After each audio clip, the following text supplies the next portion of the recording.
The National Commission for Human Rights and Freedoms has exhorted some civil society organizations to foster respect for human rights values in the country, plus the absence of potable water in Buda has sent its inhabitants to unclean sources for survival.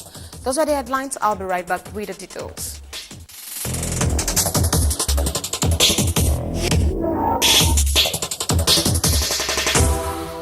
You're watching the Midday News on Equinox Television with me, Vandoline NKWAIN. Now let's start with a story where some civil society organizations and government officials have been exhorted to foster the fight for human rights freedoms in Cameroon. The close to 40 participants were drilled by the National Commission for Human Rights and Freedoms in the country. Marindi has that report.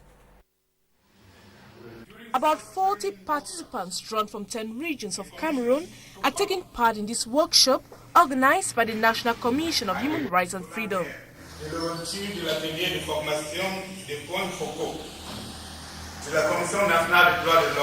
According to its national president, Dr. Chimonta Divine Banda, who presided over the workshop, participants drawn from certain ministries, civil society groups, and National Human Rights Commission will enable them to be armed with skills in order to better promote and carry out activities of the organ. The human rights-based approach to development is one that leads the actor to always ask the question, with this project that I'm about to carry out, with this program that I'm carrying out, what human rights am I intending to promote? Or what human rights am I intending to protect? That question must always be asked and answered. If you cannot answer, you can't have an answer to the fact that what you are doing is out to promote and protect human rights, then you are wasting your resources. The workshop falls in line with the focal points of National Commission on Human Rights and Freedom and Society Organization on Human Rights-Based Approach. For 3 days, participants will focus discussion on several themes with the objective of better understanding the development approach based on human rights, as well as identifying some obstacles that hinders the putting in place of human rights-based approach. Now, away from that story, some 6 commissions have been organized to manage preparations for the 123rd edition of the Labor Day in Cameroon. Meeting to plan the event in Yaoundé, some of the Labor Day organizers announced that registrations are now open for people wishing to participate in activities to commemorate the Labor Day on April 15. The theme, which is yet to be drafted, is expected to target the unemployed portion of the population. The Labour Week shall be launched in the Eastern region by the Minister of Labour and Social Security, Robert Nkili. Away from that, the absence of potable water in Buda has sent inhabitants of that town to unclean sources for survival. In the following report, Yvonne Lena tells us that the water problem has exposed the population to several health hazards. Buda, capital of the Bambutus division in the West Province, has almost been transformed into a desert. For 2 months, the area has been plagued by a water crisis. We are here at the spring because for 2 months now we have no potable water in Buda. The water supply company SNEC has been unable to quench the thirst of the population due to a technical problem. The people have been forced to resort to other sources of water which are not necessarily clean, exposing themselves to a number of waterborne diseases. We are suffering enormously here. We drink anything in the name of water. Our children are suffering from diarrhea and typhoid. Who knows, cholera may be on its way.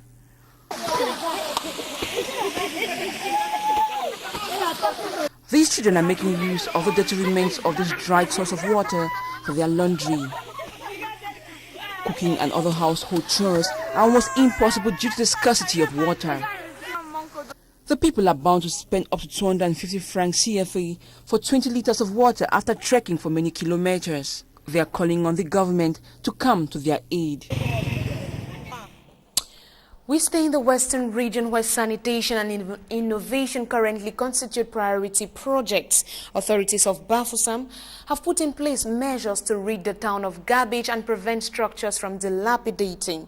In the following report, Marindi tells us that a day has been set aside for a cleanup exercise in Bafoussam. Authorities in the town of Bafoussam have taken stringent measures to give the town a facelift. At major road junctions, gutters have been cleaned to facilitate the circulation of water. Old buildings and makeshift structures occupying road pavements are being demolished. Call box operators are those badly affected by the move. To the authorities present at the site, the constant complaints from the population who criticize the demolitions does not stop them from carrying out their action. They emphasize that their intention is to beautify the town by discarding of all filth visible at major road junctions. Due to limited finances, we have engaged the population in the move. We make sure that inhabitants clean gutters in their surroundings. With gutters that have been destroyed, we will look for means to rehabilitate them. While waiting for support from the government, the population of Bafoussam have to understand that the budget of Bafoussam 1 does not permit us to rehabilitate roads. The operation to keep the town of Bafoussam clean started in September 2008, but limited finances hindered the operation from succeeding. This time around, with a helping hand from the population who came out with axes, sticks and other locally made weapons, the operation has been termed successful. The authorities say when the objective must have been attained, inhabitants who want to acquire space on certain junctions and road pavements must fulfill certain conditions. A day in a week has been set aside for the cleanup campaign.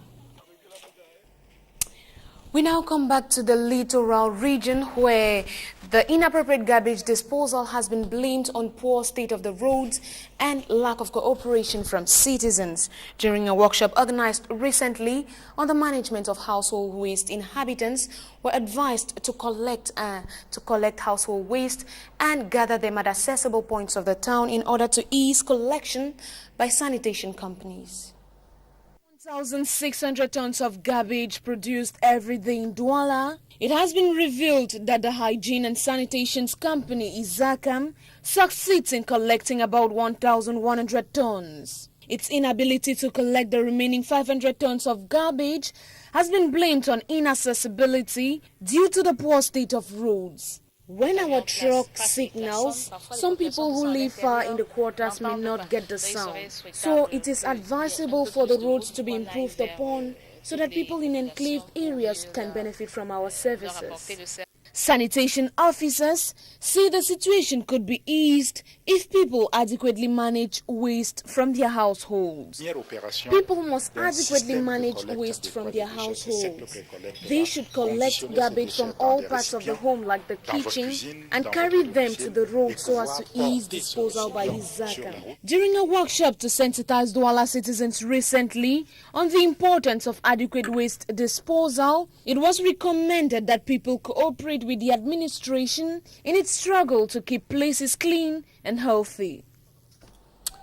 Now to this one where students of Lycée Classique de Bagangte have resorted to consulting witch doctors and tradi practitioners in order to escape the trance phenomenon which struck the institution recently.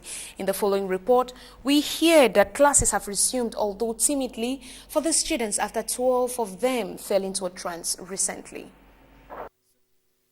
12 female students of Lycée Classique de Bagangte have just fallen into a mysterious trance. While they are being transported to hospital, the news is already all over the town. Anxious parents come to check on their children and classes have stopped for the entire establishment. Everyone present is wondering why so soon after a similar situation in Bangwa. Then the senior divisional officer deploys a team to the school. Televiewers, that's where we wrap up this edition of the news on Equinox Television. Thanks for watching and have a nice day in the company of our program. Today, Crystal Wanja is next with news in the French language, and I, Vandoline NKWAIN, join you same time tomorrow. Good afternoon.